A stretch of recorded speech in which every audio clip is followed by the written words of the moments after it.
Well, good morning, everybody. You're all very downbeat this morning. I thought this was going to be a big, proud moment. I mean, it's taken you 8.5 years of bullying, of lying, of ignoring democratic referendums. 8.5 years it's taken you to get this treaty through, and on the 1st of December you will have it. And of course, the architect of all of this, Giscard, wanted from this constitutional treaty for the European Union to have a big global voice. But I'm afraid the leaders have suffered from a collective loss of nerve. They have decided that they want their faces to be up on the global stage, not somebody from the European Union, and so we have got appointed a couple of political pygmies. The Kissinger question of who to call in Europe has not really been answered, has it? I guess the answer can only be Mr Barroso, because he is the only one that anybody in the world has ever heard of, and is probably the big winner out of these posts. No wonder, sir, you look so happy this morning. And we have a new President of Europe, Hermanie Van Rompuyu. Doesn't exactly trip off the tongue, does it? I can't see him stopping the traffic in Beijing or Washington. I doubt anybody in Brussels would even recognise who he is. And yet, he's going to be paid a salary that is bigger than Obama's, which tells you all you need to know about this European political class and how they look after themselves. But at least he is an elected politician, unlike Baroness Cathie Ashton, who really is the true representation of the modern day political class. In some ways she is ideal, isn't she? She has never had a proper job and she has never been elected to anything in her life, so I guess she is perfect for this European Union. Excuse me, Mr Farage. Yes. I would like to put down your postages. You made your presentation. Right, okay. Is Yes, enough for calm us. down, chaps. Okay, Calm down, chaps. please continue. Calm no. But I mean, she's never been elected to anything, and no one knows who she is. Even the Prime Minister was talking about Baroness Ashdown as opposed to Ashton. I mean, no one has ever heard of her. She's even less well known than Hermanie Van Rompuyu. I mean, that takes some doing, doesn't it? She's risen without trace. She's part of this post-democratic age. She married well. She married an adviser and a friend and supporter of Tony Blair and got put in the House of Lords. When she was in the House of Lords, she was given one big job, and the job was to get the Lisbon Treaty through the House of Lords, and to do so pretending that it was entirely different to the EU constitution. So she is good at keeping a straight face, and she vigorously crushed any attempt in the House of Lords for the British people to have a referendum. So here she is, never stood for public office, never had a proper job, and here she gets one of the top jobs in the Union. Her appointment is an embarrassment for Britain. But it's much worse. Well, at least I've been elected, sir. Unlike her, she's not been elected and the people don't have the power to remove her. But just hear the next bit. There's something rather more serious than that. Cathie Ashton was an active member of the campaign for nuclear disarmament.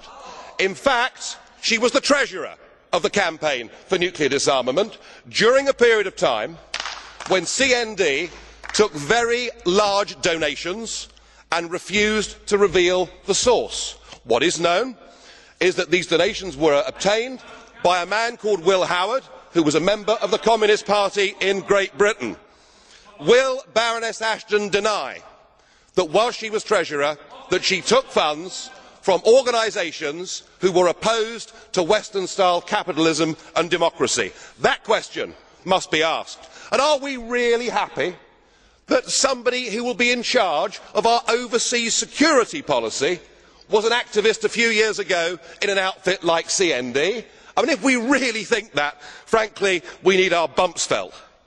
I don't think that she is a fit and proper person to do this job. She has no experience, and unless she can answer those questions, did she take money from enemies of the West? That question must be answered. Well, we have our two pygmies.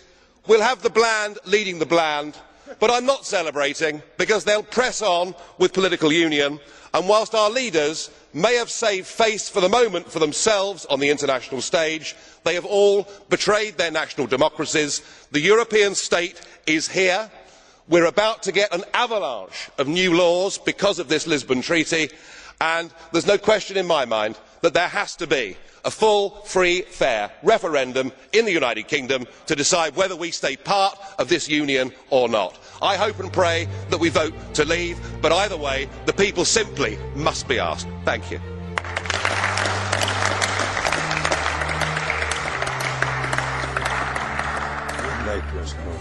No. Do you think? Well,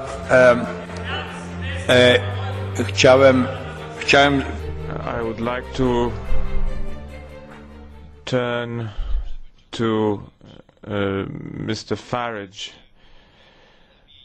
It would be most appropriate if you turned your tone down, because certain expressions are not acceptable to everybody. I would like to ask you whether you would like to accept a question from some of the members as the blue card question. Madam Herzog. I'm just curious. Please. What is? Yeah. Well, maybe. Madam Herzog, please. Mr. President, Mr. Farage has said that those people they were elected last week are not those the traffic will stop to let them go. And this is why we elected them, because we wanted to elect people who will make the traffic move for all European citizens to get a better life to themselves. And this is what they will do. Mr. Rompuy and Mr. Cathie Ashton are 4 people, and the 480 million Europeans will know it soon. I think this is the stake, and we have to stand for them. We have to save their integrity, personal integrity. And Mr. Farage, I'd like to say something, Hungarian quotation for you. It's good that you are here, because if the monkey goes up to the tree, it's better seen how red is his popo.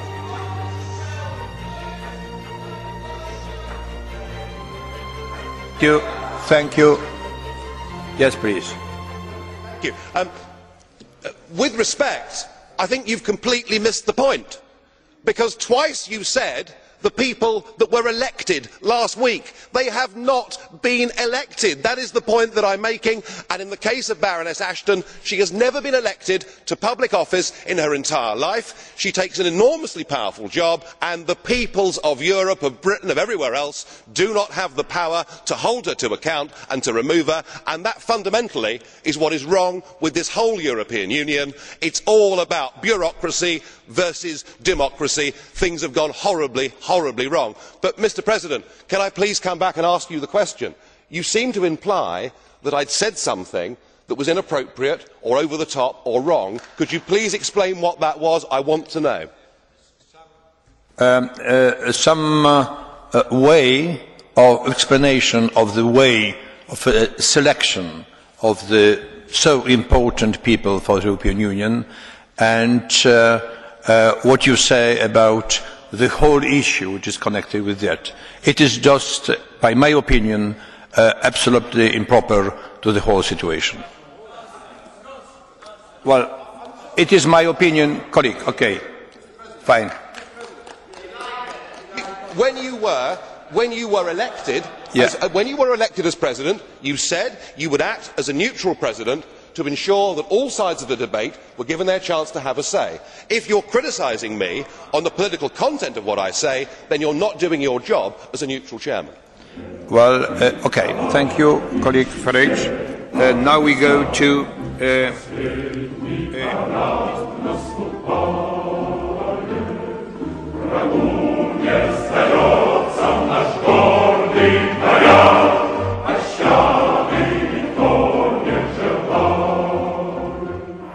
I'm not comfortable with that at all. Who elected these guys to run the planet?